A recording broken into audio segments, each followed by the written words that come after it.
Hi Akemnji, thank you so much for joining us on Black Ink Cinema podcast. Thank you, and thank you for pronouncing my name properly. Of course, I have to. Cool. How many times has it been pronounced wrong? Do you want the official tally, the government statistics tally? Yeah, trust me. I've got a an interesting surname, so I often get that as well. So but normalise pronouncing African it. Absolutely, names. yeah. Normalise that, man. For sure. Yeah. Don't worry, I do correct them as soon as they say it Oh wrong. no, 100%, 100%. Like- I'm gonna bait her up, but Bemi Akemnji has it on her email signature. Oh wow! Yeah. Like what? The pronunciation. The G is silent, not absent. I'm baiting her up. I should be shady like that as well. No, it's good. It's actually good. It's very. We were talking about that earlier. It's actually not rude. It's just this is me. It's my space. Yeah, exactly. Right, so Respect. Yeah. I hear that. Now, you have chosen one of my favourite classic movies, Yes. Beverly Hills Cop. Yes. But before we get into that, I wanted to talk about you. All right, go on. But you said that. You said it was your favourite, and I was like, is it really? But anyway. No, legit. It's one of my favourite films. Okay. Like, it's my comfort. We will get into it, but it's it's a comfort film. It's one of those I've watched probably over 1,000 times. Legit. You don't believe me? No, because I'm gonna grill you. Oh. Yeah. I say I watched it. Don't test me though. Oh no. Okay. But before we get into that, I want to talk about you. And you are a BAFTA-winning actor, writer, composer, and producer. Yes. The main guy behind Famalam. Yes. Which I friggin' love, can I just say? And thank you for creating that. Good. Something I can crack up at and feel at home all at the same time. So I really appreciate that. Which is the biggest black sketch show since The Real McCoy. Is it really? Yes. That's mad. That's a mad stat. Yeah, exactly. So why do you think that's been the case? I'll take that. Why is it taking so long for? Resonated. I think the sketches are funny and are timely and amazing cast. Amazing cast of people fantastic. In that. And it resonates, man. It resonates. Do you think we are more ready for that? Like, I grew up on those, the Real McCoys and stuff like that, and I just feel like, why was there a big gap in between more of those shows? Because we only had 4 channels and then 5 channels. And then when there was more, it was like too much. Yeah. No, and I think it's also a different time. We're in a totally different time at the moment. As we've kind of discussed. I'm baiting you up and saying this isn't the first time we've met. No, we're homies. Basically. It's just a situation that there is so much there's so much talent now. You've got Instagram, you had Vine at one point, you've got YouTube, and there's so many different outlets. And I think TV always provides that upstream. Yeah. But in terms of sketch shows like Famalam's one, but there's loads of different shows and outlets for people, and there's other different talents that are doing their thing on Instagram and stuff. So there's a big appetite for funny people. Which I love. Yeah, it's incredible. There is a funny black lady sketch show. I don't know if you've seen that. With the HBO one. Yeah, yes. By hilarious. but with I think Issa Rae's involved in that. Yes, she's involved. Yeah. I had to watch it, of course. Yes, of course you did, man. There's some great sketches in there, especially as a black woman. I just felt like I'm seeing. But it's also, in fairness to it, it's not. It's quite it's idiosyncratic. There's a lot of weird stuff in it, which is actually really, really cool. Yes. I like that. Black people get to be. Because it's we're not cool all the time. Yeah, but it's a different kind of cool. There's some jokes in there. Yeah, we're cool even when we're silly and not perceived as. Yeah, exactly. I know exactly what you're saying. Those types of jokes that are you and your friends that you lot might get. Yes. And it's specific to you, and it's if you're able to tap into that, and I don't know, 1 million people are able to love it. That's it. It's always the best thing. So what inspired you to do Famalam and to come up with that creation? The opportunity was there. To be fair, the opportunity was there, and I like funny stuff, man. I like being around funny people. Yeah. And I also just thought, if I could put together a little Avengers of comedy and stuff like that, how could we do it? And it just sort of worked out that I was able to write on it and do music for it and things like that. So it all just good. It also just all just I love came that. together in a really cool way. Do you have a favourite sketch show? A favourite sketch show? I mean, Real McCoy's up there, but then also I really love The Far Show. Okay. Our show was like one of my favourites ever. Like we didn't get In Living Colour over here. Yes, so, yeah. like I can't really front and be like, oh, that was one of Yeah, I know. I really feel Yeah, left out when the Americans were talking about that. Yeah, there's so many, like for instance, you know, like Martin. Yes. I don't ever remember Martin Nope. being on TV over here. No. So he was always a Fresh Prince person. But with the advent of YouTube, you're able to like catch up on Relive. stuff and be like, oh, okay, that's funny. Fresh Prince wipes Martin though. I like. Of course. I mean, I feel, I mean, it's the God, isn't it? Like, Martin Lawrence is incredible. Like his stand-up and his like comedy records are incredible. Like there's a stand-up he did called Funk It, which is incredible. Like go listen to that if you're old enough. But in terms of sitcom stars, Will's the guy. He is, and I think people are slightly forgetting. Do not forget and sleep on Will, please. I know. See the press, guys. There's some interesting stuff going on at the moment, but let's remember that Will Smith is Will Smith. Yeah, let's put some respect on his name. Yeah. Absolutely. Big Willie Weekend. Let's not forget that. So, of course, Famalam has come with some controversial like backlash on some of the sketches. For example, the countdown one. What do you say about, like, for me, I mean, I'm African, so I found it hilarious. I just was like, I didn't realise that he had offended some Jamaicans. I didn't at the time. I mean, to be fair, I'm not on, or I wasn't at the time on Instagram. I kind of was forced to get one. By force. So yeah, by force. But I think there's two worlds. There's the real world, and then there's the Instagram world and the social media world. And I think you can buy into it too much, and it's like jokes are jokes. If you, I always have this rule, and I said it last year on somewhere else. If you laughed and then had to go back and be like, oh, check yourself, why did I laugh? Then the job's done. You laughed. So with regard to that, I'm not really into the business of like explaining too much. I think take it as you want. And with that, I'd also say there was like, we did one of my favorite sketches ever in life, which was about Black Hair Shop, and that was just before. That was just before that sketch. Yeah. But people forget about that. That was a sketch that was like my favorite sketch ever, because it in like 2 minutes has a conversation about ownership, black hair shop ownership, and people. And I totally agreed with that. It's something I've seen all my life, and I've always been like, this is the strangest thing ever. Like Asian men are selling us weave. I think the show it shouldn't just be one linear thing of like what blackness is. It should be like, cool, like let's have that one. Let's have these conversations. Yeah. And I also think like there's a showing out on social media that people will naturally do to sort of seem on the right side of an argument and stuff like that. And it's like, look, jokes are jokes. Yeah. If you laughed, you laughed. If you didn't. Yeah.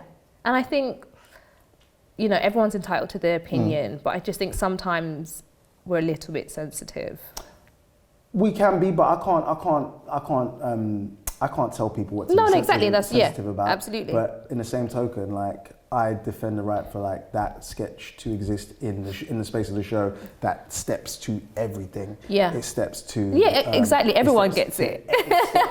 It's not precious to anyone. And I think I think like black reverence, like we should be able to be irreverent, like same as like Black Lady Sketch Show, like that is irreverent in so many ways. Random Acts of Flyness is irreverent, and I think if we were as honest as we are in our group chats, you see what I'm saying? Like group chat humor had in public. You know what I mean? It's what everyone does on social media. Everyone will be cancelled.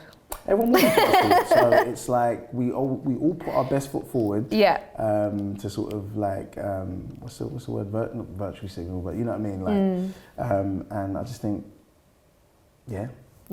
that's it is what it is. Yeah. It is what it is. You've been in the game for a minute now. I remember you way back when in Doctors. Why do you remember me in Doctors? Because I'm older than I look. And you won the Bafta in 2019 for Breakthrough Talent. I did. But you've obviously been in the industry for a while. Was that a bit weird to kind of get that award? No, not really. Because I'd equally won a Screen Nation Award for Breakthrough Talent in 2004. Just by the way. I don't have it. I think it's actually, but... What do you mean you don't have it? I don't have it. Is it still not okay? Can we get it? No, I don't have it. No. I missed my sister's graduation. But and they still haven't given you your statue? Statue. This is just Does she bring it up? and She say does, you missed she does. Well, my, she and also you brings don't up even the have the fact- She statue. also brings up the fact that I didn't mention her in my like 20-minute speech, but that's another thing. But You like, are going to be trying to make up for that for a minute. Yeah. I am forever. Is Always she trying your to make only up. sibling? I've got 2 big sisters. Oh, okay. Yeah. So yeah. But no. So you was watching Doctors. Okay, I'm like a 60-year-old woman inside. Okay. Was you at uni at the time? Yeah. Like way back. Well, you know when you just like daytime TV was okay. Do you know what I mean? You do that little pocket of like. I went Home and Away, Neighbours. Yeah, This so is it. the It sandwich. just It was a Doctor's sandwich. It was like Home and Away, then it was Exactly. Doctors, and then it was Neighbours. So Exactly, it was that yeah. Ramsey Street, Yabby Creek sandwich. you know, start Yeah. speaking with an Aussie accent and all Yeah. sorts. But That is mad. Yeah, that was very like. weird. I think I was like 16 to 18. Yeah. I was doing that. It was a long time ago, man. Yeah. It's fun. Glad to hear it. Yeah. How did you feel when you won the Bafta? Were you intimidated in front of all your peers? I just talked a lot. Like I just talked, and I cringe a little bit, but I talked a lot. But it's also there were so many people I wanted to thank and Absolutely. salute. I wanted to salute the brilliant cast of the show. I also wanted to salute a lot of the people, the little different comedy families, and you know who are participating. It's your moment. Why not? A little bit, yeah, but it's sort of, you know, and I felt like, I've got to give it back to people. I'm really big on trying to, you know, salute, Yeah. you know, People. show love. Yeah. Did you meet any heroes at the Baftas, or have you ever met any of your Who did heroes? I meet? I mean, Lenny James was there, but I met him before a couple of times. He was there. Ainsley Harriott was there. Oh wow, Ainsley. Who else was there? I met someone recently that I've always wanted to meet. Was Lee Francis. Okay. I met him like just about a month ago, and that was like a childhood dream because I rate Lee Francis, man. I think he's so funny. So I ran up to him and I gushed. I proper gushed. I love you, man. I love you. You're sick. I'm sure he would have appreciated that. No, he did. He's yeah. a really cool guy. And like, really lovely man. Who else was at the BAFTAs? There was people milling about. Yeah. Was there any interesting stories from the after party that you can share? Nah. Okay. No. Although the year before, I met Martin Freeman the year before. Oh, wow. At the BAFTAs, and he's another person. I'm like, yo, it's him from Love The Office. Martin It's Freeman. him from The Office. Yeah. And then so there's a picture of us like partying together. And then a year later, I was working with him. Oh, I love that. I was doing his show Breeders. So it's just mad like how stuff like that can happen. And so that was real nice. Now that's always good to hear, especially when it's like full circle. Yeah. So you picked. I picked. One of my faves. Yes, I did. Beverly Hills Cop. Everyone knows the story. Yeah. So let's get into it. All right. Why did you select Beverly Hills Cop? Because. All right, so can I talk about the film that I was going to pick? Yeah, of course. And someone's probably going to do this. Someone's probably going to do this film. Yeah. And I because it was for ages I was. Yeah, I was like, Akemnji, what film? He was like, I don't know. Yeah. I was like, just pick one. So I wanted to do House Party. House Party 1, mind you. I really wanted to do that, and why did I want to do that? I wanted to do that for so many different reasons, but also there's this little note. No one in that film ever says the N-word. If you watch it, no one ever says the N-word in that film, and that's a film like 1990. So I kind of wanted to do that one and talk about that because I could wax lyrical about it. And shout out to Tossin Cole who's doing, he's in the remake of it. So big up to Tossin Cole.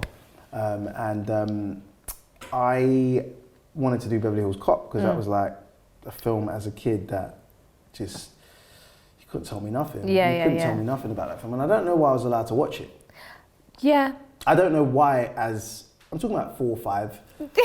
There is a lot of films I definitely shouldn't have watched. Yeah. I don't know why I was watching it. I was watching films like that. I was watching Coming to America. Yeah. Another Eddie classic, and I don't know why I was allowed to watch it, but I did. And it was bad language in it, loads of stuff. But it made me go, I want to do what that guy's doing. Nice. I want to be involved with what that guy's doing. And Eddie Murphy, even now, you watch that film and the magnetism that he has. Yeah. And it's just a really well-made film. It's a really well-made film. But did you know that it was actually made for Sylvester Stallone? Yes, and Mickey Rourke was also considered for it. See, and he dropped out to just a couple of weeks. I don't know if it was Mickey Rourke that dropped out. No, or Sylvester closer to the time. Yeah, Sylvester closer to the time. Because then elements of that went into the film Cobra. The thing is, I can do the trivia on this film like. If we go back. Do it Eddie actually only was given the part 2 weeks prior.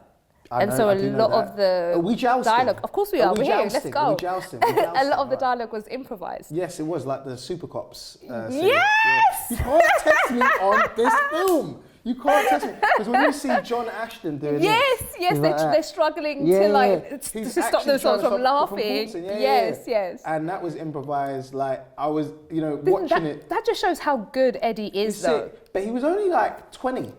A baby. He was like 20, 21. And like, that's really funny because, when you look back at the 80s and you think like, because he looks, even though he's 20 or however old he is, he still looks like a man. Yes. You see what I'm saying? Like people in the 80s, they maybe, I don't know if they had it harder or whatever, but they looking back, like he looked like grown. Yeah, but also he then stayed looking like that for like good 15, 20 years. And then it's like you catch up to your face, as I call it. Exactly. And then people think black don't crack, but we just kind of we start young. We started young. We start really young. Yeah. Exactly. Yeah. No, I think Eddie, that film, and that came off the back of Trading Places. It did, but he did this other one in between. He did this terrible film in between. Well, I mean, he says it's terrible. Oh no! I say it like I know, we'll get to it. We'll get to it. Let me just go in order. I don't know why I'm jumping. Sorry. You're jumping because you're trying to joust. You're trying to joust. There's certain things that people shouldn't try and joust with me about, like subjects. Beverly Hills Cop, the music of Michael Jackson, the music of Dr. Dre. There's okay, you can have Dre. There's some geeky things. James Bond. Okay. Yeah, there's some geeky things. I like James Bond. I'm a big fan. Do you really? Yeah, I love James Bond. What's your favourite Bond film? It's got nothing to do with nothing to do with black people. This particular thing. What's your favourite Bond? My favourite Bond is Sean Connery. Interesting. Okay, cool. Followed by Timothy Dalton. Interesting. I know that's wild. No, it isn't wild. That is because a lot of people are like, oh, he was like not the good Bond. For me, what? No. 87, he came through with action. He set the pace for Daniel Craig. You're trying to joust. Without Timothy Dalton, there is no Daniel Craig. So let me just. It also has probably the best like intro for a Bond ever. Like him on Rock of Gibraltar. They introduce him. He turns the camera like this. What? No, don't add the rest of the villain's poor. Like the villain in that is terrible. But anyway, we're not talking about Bond. Sorry. We digress. That's for I was saying. So yes, he came off the back of making 48 Hours. Yes. And Trading Places, which are both buddy films. Yeah. But there's one more film though. Oh, what's the other film? Best Defense. He sandwiched that in between. It's a Dudley Moore film that was made. They made the film and it was like, Confession. We need Eddie Murphy. I've never seen that film. Yeah. That is wild for me. It's about like arms sales, and he's in a few scenes. He's in a few scenes in it. So like they've made the film, and they do back in the day, they don't do it so much anymore the same way, but they do audience testing. But like where you have like a buzzer next to you, so if you like it, you're like ding ding ding ding ding. And so people were like, they didn't like the film, and it was like, all right, cool, we need some Eddie Murphy in this, and then so they put him in the scene in the film. So I don't really think he's in scenes with Dudley Moore like that. Yeah. I now have to watch it just to see. But I just wanted to just be like uber geeky and be like, all right, you won up to me. Yeah, there's another film. 1-0 to you. But this was his first solo lead. It was, yeah. How important was he, I feel like, for the culture, but also, do you think it was in the mid-80s for this black man to have like this solo lead? Because there weren't many. It's incredible. If you think about how young he was, and you think about Pryor. Yeah. You think about like Richard Pryor and the films that he was doing. He wasn't doing like he'd done films in the 70s. Like he was in the Mac. He was in the Mac and blaxploitation film. Yes. And he was in. I don't know if he was in. He wasn't in Uptown Saturday Night. But anyway, he was in some blaxploitation films. And then in the early 80s, he did things like Brewster's Millions and The Toy, which I love. Great films, but like when you consider how dangerous his comedy was and how like risky it was, like Wanted. When you listen to like Wanted or Live on Sunset Strip or whatever, you're like, rah, Richard Pryor was a dude. Yeah, absolutely. And so that it didn't match the danger. It was almost like he was being contained or like sanitized. For mass consumption, but Eddie Murphy was just still Eddie Murphy. He was potty mouth, he was foul mouthed, and he was just black. So refreshing at that time as well. There was no one like him. No one like him. But when you watch him and say like unapologetically black, like the unapologetically first one to black just be like, don't at screen. me. Like if you think about that scene with where he goes to the Beverly Palms Hotel and then he tries to blag his way. Yeah. Oh, it's Eddie Murphy, Rolling Stone, Michael Jackson, and he does that and he does the whole blag, and then he because I'm black. Yeah, he does it. I'm not going to repeat it, but he effectively does you're doing it because I'm black. You're blocking me because I'm black, and it's so defiant and all that type of stuff. And he is a proper fish out of water in that film. Yeah. You know, if you even watch the way the film, like Detroit is shot, Detroit looks shabby. It looks so gritty. Detroit was raw. like the murder capital at one point. It was one of the murder capitals. God, it looks so dangerous. Yeah, it looks run dangerous. down, and you see like the first shot when it opens up, you go through the factories, the Motor City stuff, and there's a little kid break dancing, which gives you like the time capsule, like it's the 80s, and then you contrast that with when he goes to LA. LA, to Rodeo Drive, and like you just see like it's palm trees, it's sun, it's like rich, and all the designer shops. And they really show the difference of world where he's coming from and where he's going to. Him trying to move to the woman in the car, and then she was having it. She was having it. She was having she was down. Afro 80s. She was on it in his beat up Chevy Nova. She would still go there. Car. But it goes to show it's like it doesn't matter about the nice car and the nice thing. No. It's Eddie, man. He's like, I got it. Eddie's got it. And we were talking about Sylvester being linked to this movie. Would you have liked to see that version? No. No. I mean, I love Sylvester. I'm Sylvester Stallone. I love that. Love it. Yes, same. Him up. But like, Cobra was what? Have you seen Cobra? Yeah. I have an older brother who's like 10 years older, so whatever he watched, we watched, and that's why. That's how it was with me. I was watching films that I shouldn't be watching. Menace to Society, I shouldn't have been watching. Traumatized. I shouldn't have been crying when Kane met his demise at the end. For the longest time, I was scared of Lorenz Tate. I still am. Like, I just the other day was like, okay, it was only acting. Like just the other day. No. What Lorenz Tate did in the 90s, he doesn't get his due for. Oh my God, so ahead of his time. Lover. If you watch him in Why the Fools Fall in Love, and then watch him in Menace to Society, then see Dead Presidents. Lorenz Tate's one of the best. I don't want to say best black actors, but he's just one of the best. He's just one of the absolutely. He's phenomenal, we screened Dead Presidents and another one that had gone under the radar. Not a lot of people are quite familiar with it, and I was just like, no, you lot better put some respect on his name because he's so versatile. Super versatile, and then you'll just see him pop up in an old episode of like some TV show, like he'll be in Fresh Prince, or he'll be in you see it on YouTube now, but South Central, there's a whole sitcom, he's incredible. But sorry, go on. We were talking about Cobra.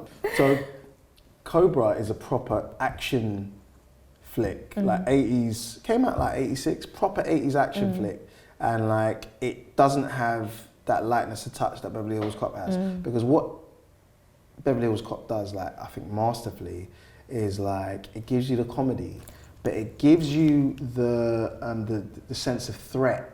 Like the sense of threat is real. Like the way they shot. I totally agree with you. The way they shot Michael Tandino being killed. Like, what? Like they grabbed his head back and they did a long from the corridor. Yeah. And you see it, and you can even see the flash from the muzzle, and you're like, rah, because they proper frame that in a way that like. Oh, we've all been having a laugh. Yeah, he's met his brethren from back in the day. They used to steal cars and all this type of stuff. And then they come back drunk, and then they get like gaffled up, and then they set you up though. Do you know what I mean? Because they show this lovely friendship between these people. So you're like, oh yeah, you know, I love them, and then they just take him out. So today I saw this scene. Yeah, I've never seen it before. I've been looking. I think specifically because I was coming here, and I was like. Let me just see if I can find this scene, like just on a whim. And it's this deleted scene that might be on the Blu-ray. They might have just released it, but I was like, why in 40 years have I never seen this scene? I'd always seen it on IMDb, like them talking about it. But it's him with like Detroit's, like Eddie goes to meet, like Axel goes to meet like Detroit's mafia boss. Okay. To ask him if they know anything about the Michael Tandino murder before he goes out. To LA. Right. And it's mad because I've never seen it before. The scene doesn't earn its keep. Like you can see why it's been taken out, but it's like it's like, rah, there's more footage. And Yeah, so there's that, and then that's paired with another scene where you see him preparing to go. Like, so going back to his flat and taking stuff out. And it's mad looking at his flat, like the set designer did a madness because he's got a bicycle, if you check it in there. Yes. So, oh, Axel rides a bike. He's also got like a polo collar shirt, like white polo collar a thing in there, like just hanging over the thing. So I'm like, oh, right, is that how he gets down? Is that his 80s fashions? And so yeah, watch those scenes. They're like, I think they're available on all good streaming places. Yeah, so I saw that today. But back to the point of like they match the sort of sense of danger with the comedy. Yeah, that is one of my favourite things about Beverly Hills Cop and why I love it is because the action is done so well. I'm an action junkie, so I love it. What's your action film? It's probably a combination. So it's an action thriller, but I'll take Heat. Oh yeah, Michael Mann. Yeah, I do love a heist movie. Followed by Leon. Leon is very good. Yeah. And those are not the most actiony movies, but they're considered to be. But yeah, I love a car chase. I love like guns and fights and cars flipping here and there, and that's why I like James Bond and things like that because I'm just like. I know he never gets shot or nothing ever happens to him, but I just love the action sequences. So. Have you seen the latest one? Yeah, I did. Yeah.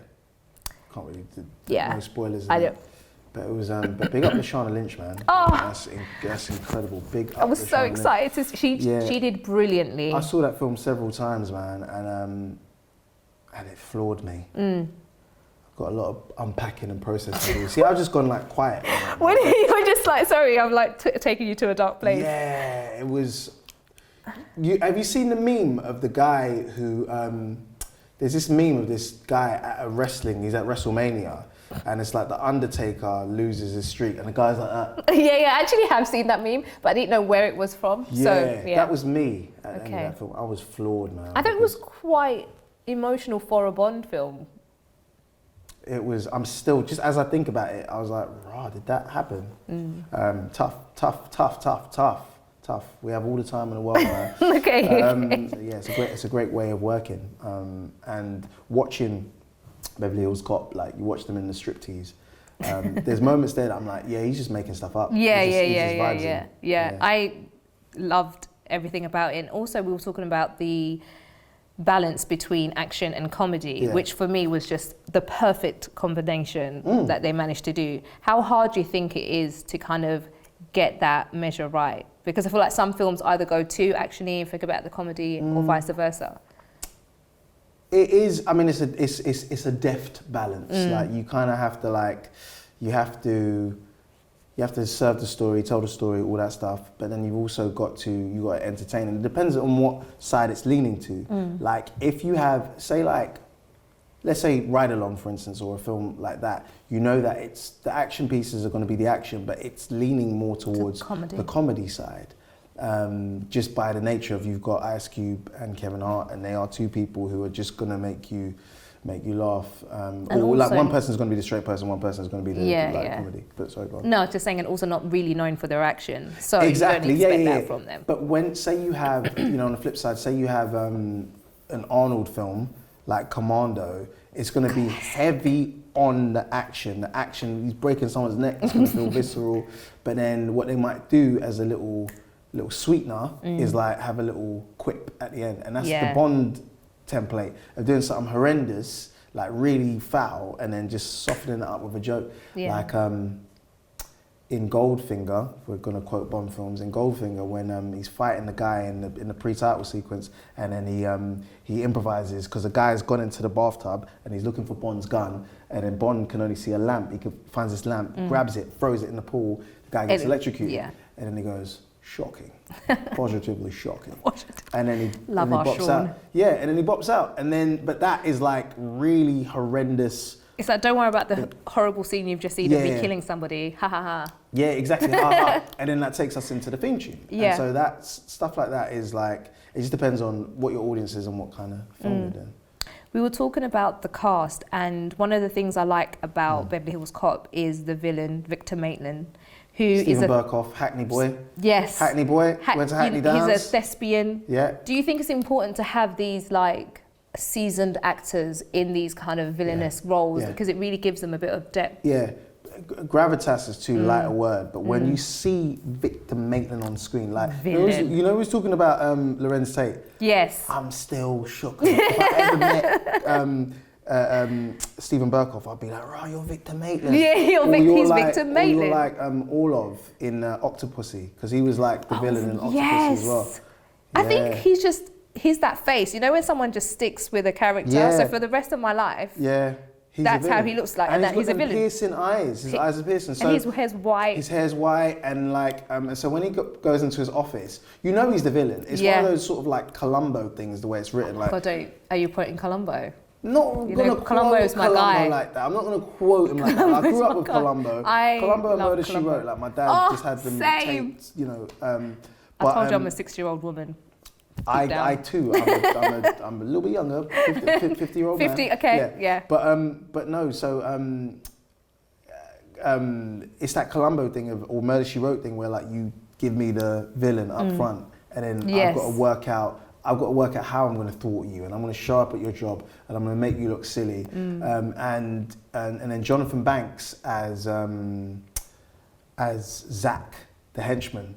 Yes. Jonathan Banks, who ends up as... Oh my God, yes. Ends up in Breaking Bad. Yes, exactly. A lot of people don't know. And I remember watching it like around the Breaking Bad time, and I was like, hold on a minute. I was like, but also his faces look the same for another 40 years. They really, really do. And like, and it's like that, the casting of those two is superb.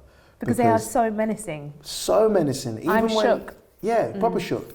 And like, there's a scene where he comes to, Victor Maitland and Zach come to the Hilton Benson Art Gallery where Jenny Summers works. Jenny. Yeah, Jenny Summers. We'll talk about her in a sec. Where she works. And like, there's a moment where he's just reading a magazine. He's going, darling, a friend of yours, Axel Foley, comes in. And she's like, yeah, he came in yesterday. He's like, and did he say anything? And the way he's just using this as a prop and looking over and just being like deadpan. Yeah. And he's like, yes, Mikey's death, it's a real tragedy.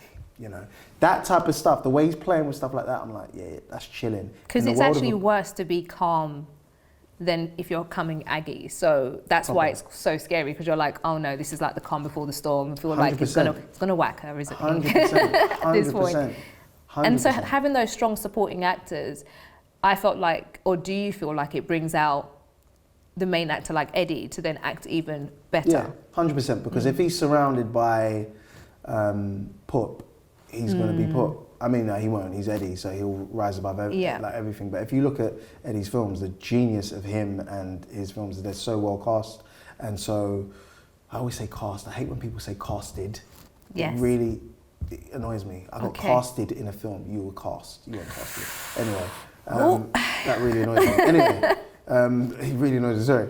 This is my 50-year-old man. It's okay, it happens, it's all right. But no, like, his films are so well cast. Like, if you look at Life, all of the support. Oh God, Life is another one of my faves. All of the support are incredible. Crazy. Incredible. Absolutely crazy. Incredible, like comedy technicians, craftsmen. Yeah. And then the joy of Beverly Hills Cop is everyone, even like Damon Wayans gets a little squeeze with the I only recognised peaches and plants. Like such a young Damon Wayans. And I was just like, I totally forgotten that he was in this and that little part. But I also feel like maybe that was Eddie putting him on. I don't know. I'm just like no, because from what I've like surmised, he knows the family well. Like he used to go to their so he used to see Marlon and Shawn Wayans as kids when I was in the pajamas, because he was going to do work with Keenan. Right. Because Keenan helped write some of Raw. Right. So I think Eddie knows the family. Yeah. Eddie knows the family and that, and yeah, man, I think that's a sick cameo. And I always found it funny as a kid. I didn't get the thing, and there was loads of jokes that I didn't get that went over my head. Like when he comes to the Harrow Club and he's like playing the guy Ramon. I didn't get why. I just thought, oh, he's doing a funny thing. And like, look, people will naturally talk about how some things don't age well and all that type of stuff. But for me, it's still bangs, man. Yeah. I laugh. It still bangs. And then you've got the whole, I'm squirming when he goes in and he walks up to Victor Maitland and Zach, and he throws Zach over the buffet table. Yes. You know what I mean? Yeah, I'm squirming at that because I'm like, oh, something's gonna happen. Something's gonna happen. It's gonna And go down. yeah, but then if you freeze frame it for like 2 seconds, you can see the stuntman, and it's so funny. And the stuntman's hench. One of my black belt. favorite things is looking at like 80s Yeah. action sequences because the transitions are always so horrible and terrible, and you're just like, that's a completely different human, and you didn't even try to hide it. What the CGI wasn't up to today's stuff. We're spoilt now. We're spoilt, but then on the flip side, if you think about them 80s films, there's a lot of practical effects which actually ground you in the film a lot more. So, you know, we talk about like, if we're talking about like say Star Wars films, for instance, like the first 3, they're grounded in something because there's not that much CGI, so there's practical effects. So, or Indiana Jones, or even the Bond films, when things are done for real, you're like, it puts you in there. Like I know someone who's always sort of talking about like CGI overload because of the uncanny valley. So he's like, I'm watching it, but it's like I'm watching a video game. Yeah. You know what I mean? But anyway, but yeah, those 80s films always have that moment where you're like, yeah, that's I can see the stunt guy's moustache. Yeah. I mean, this film as well doesn't really highlight or talk about race as much, apart from that few times when Eddie references like, is it because I'm black and stuff like that. It's kind of like I mean, he doesn't say that. He uses a lot stronger language, but yeah, I don't want to use the stronger language. Yeah, because I don't want to. Yeah. But do you feel like that's why maybe we love it so much, because it's more of a film of escapism and kind of just enjoying Yeah, I'm trying to think about this because I'm trying to think like I think we've briefly discussed this about like the time that we're in now, where like we're unapologetic on screen. We don't have to like censor or neuter our blackness. I think that's really important.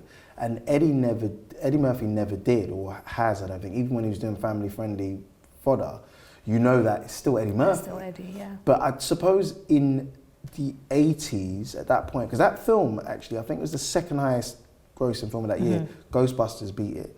And you kind of go, he's being super black. Yeah. And he's being super him in that thing. But then there is, I think, the storyline, if like, for instance, he doesn't have a black love interest in that, you know, Lisa Albacker plays Jenny. And like, you kind of go, I think... They never really get it on, but it's like, or kiss or anything, but she is the love interest, they flirt a little bit. She's the damsel, like they're friends from back in the day, but like, it's like Eddie also makes a joke about Michael Jackson and Brooke Shields in Raw, and that, I feel like that's almost like a reference to that joke. And it's like, he could be at that time, he could be on screen with her, and they could be friends, but they couldn't be like love interests.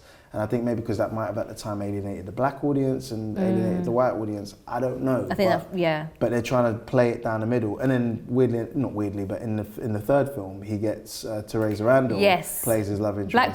Black. Girl 6. They were just like, all right, I put in my shift, like, okay, let me tell a black girl this time. Lovely. Yeah. Like, who is stunning, and you know, they've got great chemistry. Like, there's that scene. Like, I don't love that film so much, but like, there's that scene where they're in the thing. Like Axel's trying to blag something. He's trying to do a madness. So he goes in. She catches him there on the ride, and then she says they're looking over like something. And then he goes, what did he say? He said, oh, that's in the Forbidden Forest, the Forbidden Forest ride. How long has it been? He says, how long has it been closed? And then she says, too long. And I'm like, yes. As a kid, I didn't get it, but like, of course, as a grown up, I'm like, these sexual innuendos, you're like, aha. Euphemisms. Yes. Yeah. Talking about the chemistry in the film, Taggart and Rosewood, how did you feel like it was with Eddie? How do you mean? Like their chemistry, do you think it worked? Yeah. Perfect, man. And that's why we're annoyed in the third one. In the third film. Yes. But like, John Ashton, I think, was like, no, I'm not. I don't like the script. Same as Ronnie Cox, who plays Bogomil, and like I think he was just like, nah, this ain't it. Like I think the way they started the film, I think like that gives a really plausible reason for him to go back to Beverly Hills, like kill Inspector Todd Gil Hill, who was a real Detroit City cop. Oh, yeah, okay. And he ran for mayor. Wow. Yeah, he ran for mayor, actually. Okay. Got all the trivia. I didn't do no work beforehand. It's just in me. Okay, you just I'm the guy. know knowledge. If you need a pub quiz person, I'm the guy. Oh my God, I love a pub quiz. But yeah. But yeah, so it's what's missing from 3. Like the other cop, I forget his name, but the actor's called Hector Elizondo. He fills in for like John Ashton, and it doesn't work because they don't have the shared history. Yes, exactly. But also that film is like so big and so campy, and it's like when people are getting hit into each other, it's like noises like oh, oh. It's like a sort of Scooby-Doo thing. Yeah. Whereas like Martin Brest, they went crazy with the sound effects. They went crazy, but Martin Brest did the first one. It's grounded. The second one is like Tony Scott classic 80s orange tones. It's like Top Gun meets Top Gun with afros. Yes. You know what I mean? It's like, and Bridget. Bridget Nielsen. Coming through with the blonde hair, that dress. It's got Dean Stockwell, who's recently deceased. Rest in peace. He's in Quantum Leap. He was yes, oh my God. First of Al all, from Quantum Leap, when I saw that broke my heart because I grew up on Quantum Leap. Proper. I know I shouldn't have been watching these things, but I did. Quantum Sam Leap was sick, Beckett, man. like all of that. What? Traveling and someone needs to put that on a needs on to bring it back. Yeah. But Absolutely. But he was in this film. He was a kid actor. He was a child actor. He was in this film with Errol Flynn called Kim, which me and my sisters used to rinse. It was I think I've never seen that. Yeah, it's based on a Rudyard Kipling thing, but it was like a little adventure, a little jape, like this young white orphan boy hides at the time. He's actually half Indian, and he would hide at the time because he didn't want to go to school. And he goes on an adventure, and he like gets involved, I think, in like the Crimean War at the time. Okay. Yeah, mad. In India though. Okay. Set to India and like, so random. it's a sick film. Yeah. Like 1950 something. But yeah, he's a kid actor. One of my favourite things about Beverly Hills Cop is the score. Probably one of the top 3 recognisable scores of all time. Yeah. For me anyway, I would go as far as saying. And as a producer, how do you rate it? Very highly. Like the actual soundtrack itself. I'm trying to think, do I have it on record? I might have it. I might have the soundtrack, which has got like the Pointer Sisters, and it's got like the songs like Neutron Dance and The Heat Is On and stuff like that. But then the actual tune, absolute banger. Incredible horn, man. Come on, stop and every time games. I hear that, I just see Beverly Hills. 100%. You can't like not straight see it. away. The heat is Bad boy tune. No, all of it. But I don't actually have that's Axel F, Harold Faltermeyer. Yes. But I don't have his actual like score because them incidental bits where like the dun dun dun dun, there's all these incredible little motifs, man. Like when they're creeping around. Yes. When they're creeping around and doing stuff, they use the synths and stuff. It's like proper sick score, man. Proper. It is, and that dun, dun, that will forever. Iconic. Just so iconic. Iconic, man. Iconic. Lost my train of thought. It's because I'm jumping. And you're going ahead of me. It's like I had these questions ready, and you're just like, just settle, simmer. I can't be cool. The thing is, I can't be cool and be like, it's all right. So, you know. I get excited about this film as well. Yeah, it's fine. It's totally cool. Do you have any favourite lines? We've spoken about a few of them in this because a lot of it is improvised, but there's some great dialogue. I'm thinking, so go on. It's okay. Like one of the ones that stands out to me is in the strip club when he's talking about like, oh, she's got great titties. Like it was just so wrong. I don't know. It just felt wrong at the time. But it was so Eddie, and I find it hilarious. Like I wasn't offended. He was talking about in that he was actually talking. He's just you could tell he was riffing. Yeah. Because he was saying to Billy, "Don't get mad if you did get hard." He's like, and then he was like. There was that whole thing, and you could tell that was improvised. But one of my favourites is from Inspector Todd. Yeah. Go on. He didn't shove it all off. That one's funny. I wasn't even gonna say that. It's just a little. Hey that, Chief, he didn't shove it all off. Yeah. That's literally. Don't play with me, Axel. One of my favourites. Yeah. Love that. No. It's in that section. It's like it's actually after.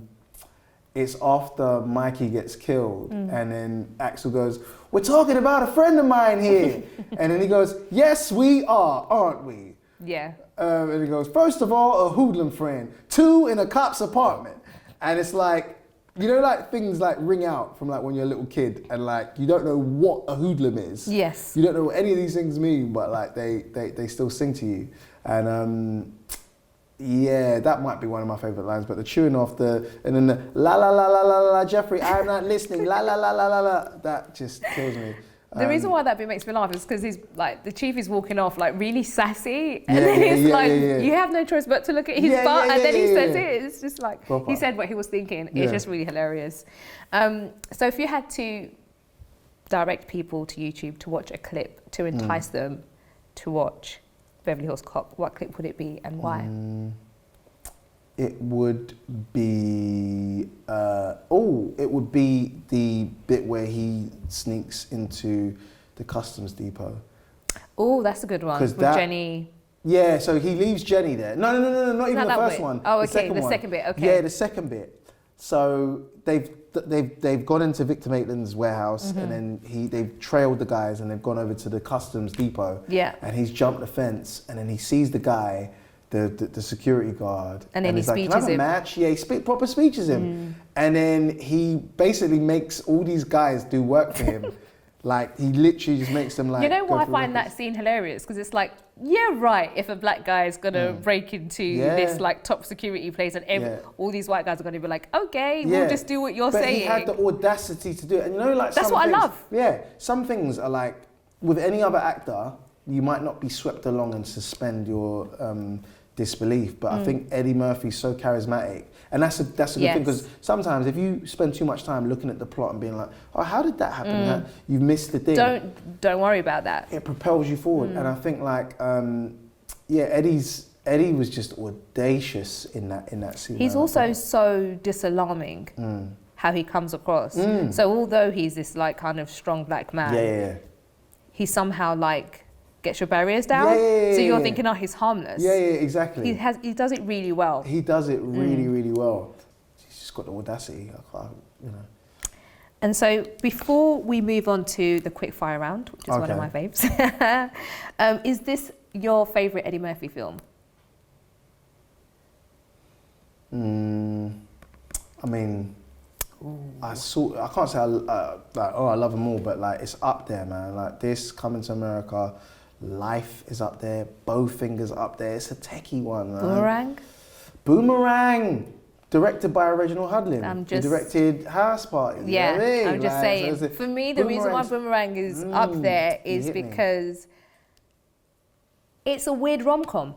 It's a really weird rom-com. It's like this misogynistic pig. And we're supposed to feel sorry for him. Yeah. And it's just at a time where there's not that many rom-coms like that at that time. With black leads at that level. And do you know what's brilliant about this? I say this to my friend Andrea. We talk about this a lot. There aren't any... I don't say there aren't. No, I'm almost certain there aren't any white people in it who have narrative stories. Absolutely. It's literally a world framed from like...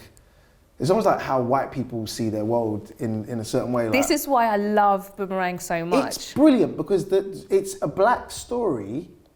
It's a story about black people. Sounds like I was going to sing the Brady Bunch. Here's a story of a lovely lady. But I don't feel like it's necessarily a black story. I just feel like it's a story about black people in it. Like absolutely. No, absolutely. That's nothing to do with race. Who just happen to be black. Yes. Yeah. And are living their life. And like, for instance, when you see like John Witherspoon's character like playing a dad, you're like, oh, this is a black family. Yes. But very much so. You're also seeing like different strands of blackness. You're seeing and levels of like success and characters, personalities. They work in media. Yeah. Like all his boys are affluent.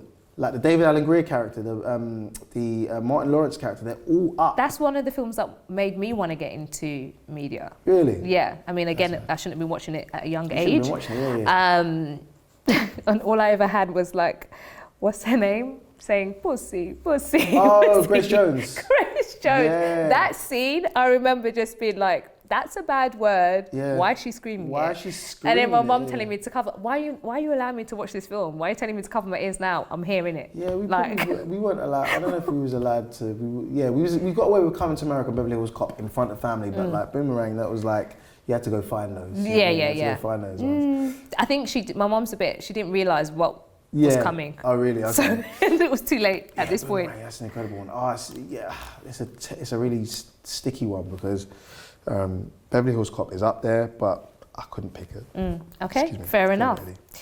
So the quick fire Go round. on, hit me. Best black dramatic actor.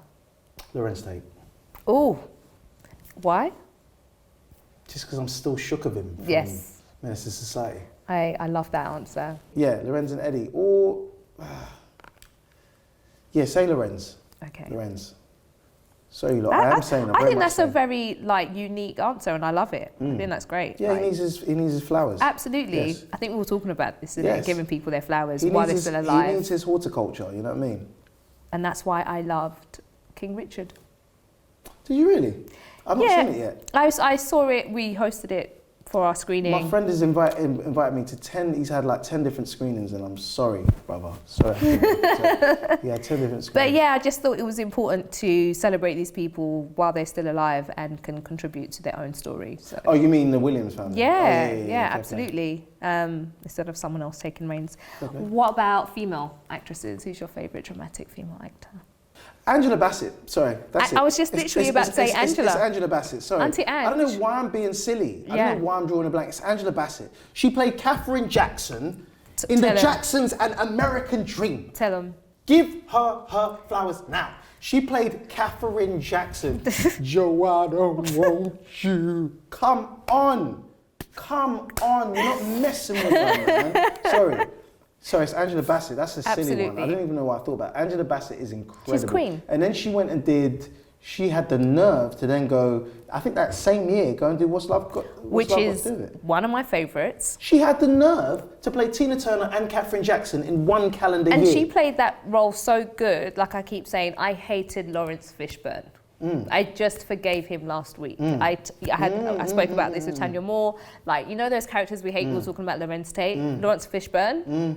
Until Morpheus. And even then, I don't trust him. He's a woman beater. He then does, or just before that, he did Furious Styles, who you don't hate. So that he's a sick actor. I don't care what he did after that. For a long, he couldn't redeem himself. He acted so well and beat Tina. So horrible. That bit in the booth traumatized me. He was horrible. With his little bob as well. He had the audacity to be with a silk bob. Was horrible, I was like, this guy is something else, honestly. Who's the funniest male comedian, black male comedian? I mean... In your opinion? I mean, like, Eddie hasn't done stand-up for so long. But if I see him on a talk show, I'm inclined to laugh before he said anything. Yeah. Do you feel like because he's banked so much with us? He's just got comedy credit. Yes. But then I'll throw it like locally. I'd actually like to hear. I'd actually say like Dane Baptiste is one of the funniest people. He's great. Just Dane's one of those people who like before he said anything, I'm laughing. Like, and he's so intelligent. But he's smiley fart as well. Like Dane's a bit of an evil genius. Yes. Mo Gilligan is absolutely just out of this world, man. Incredible. And you could, you name the legends, your Slim, your Robbie G's, your, Tanya Moore is really, really funny. I met her just this year, actually. Love Tanya. Gorgeous. She's incredible.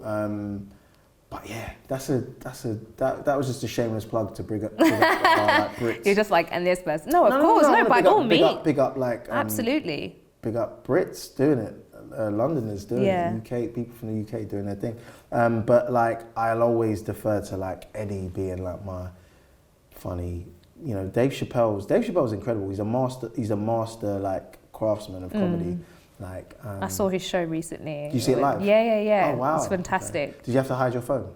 Yeah, what do you mean? They locked it up before we even got in the building. I was like, who am I going to see? It was madness. And I was like, I'm not even one of those people that like I'm in the moment. I like to be in the moment. So you don't need to take my phone away. And but I don't understand why anyone would go to, you know, when people go to concerts and stuff, do people ever look back at the things that they take, the pictures that they take of the show? To be fair, like if I've gone to someone who I love, like their concert, I want to get a bit, like some of my favourite songs or like pictures, but I'm not going to be on my phone the whole time. Like that's ridiculous. I find that a bit mad, but like I think for comedy, I do think it's good that they've taken that element out. Like, yo, you can't just take my whole set, my whole bit that I've been doing, I've been practicing it for and put it up, of course. And also take it out of context, because also that's a way for people to like get the jump on like, what the thing is and be like, oh, he said this and she said that. Yeah.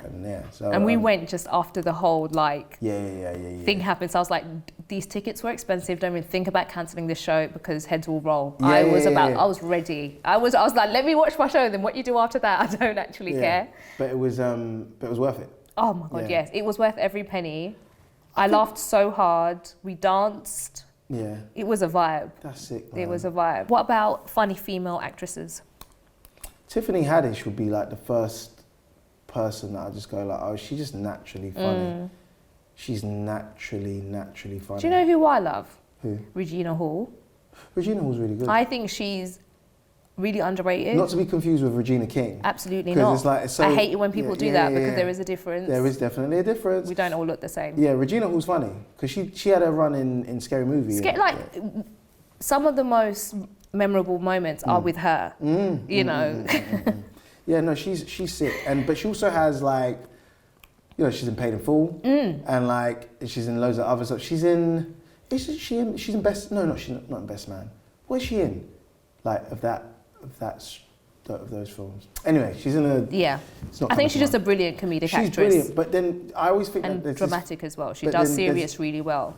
There you go. But then there's a fine line. People who can straddle comedy nicely can just segue into dramatic roles with ease. But I think because she's so good at comedy, people then find it harder to accept when you're doing like a dramatic role. I don't know, like they don't get the same props as someone who's always doing a dramatic role. I see what you mean, but I'll always like the banging comedians or funny people can just do it. Like, let's say Jim Carrey. Oh my gosh, you're about to say Jim Carrey. He's a fantastic actor. He's phenomenal. Yeah. Like Man on the Moon, like the Andy Kaufman film. He was sick in that, but then because you naturally think of like him gurning and doing, like, the mask, of course, and doing all these like. But he's brilliant. All these kinds of faces. No, don't cut that up and make it a meme. It's too late. Yeah, done. too late. Yeah. What about your best black director? I want to say Reginald Hudlin, just for the fact that he directed House Party 1 and Boomerang, but people like Barry Jenkins come to mind. You know, phenomenal, like visual, beautiful, phenomenal. And then you've got Steve McQueen. Of course, yeah. Steve McQueen like is sick because he just like it's like I think his painting, his background in fine art informs what he does because it's like there's this scene in 12 Years a Slave and it's obviously not it's like black trauma. It's not laugh out loud. But then there's a scene of like where they're attempting to hang Solomon Northup and like it's like a Turner painting. He just set it up like this massive frame. And you're just watching something happen. It's like a piece of visual art and stuff. And he's dope. Who else? Shaka King is really good. And I actually worked with him. I did an episode of Shrill with him. He's really, really good. What about your favourite black-led movie? Jesus. Black-led movie, House Party. Okay. There you go. Yeah, layup. No, go on. I'll say House Party. Quick fire. It's fine. I just want to say thank you for picking one of my faves. I know you were trying to test me and catch me out of how much favourite it is, but it is. But I really appreciate it. You came with all the knowledge and actually taught me a few things, so I appreciate that. Thank you, and thank you for listening to me ramble. No, I had so much fun. But I wish you all the best in everything that you're doing and can't wait to see your next project. Thank you. Thanks.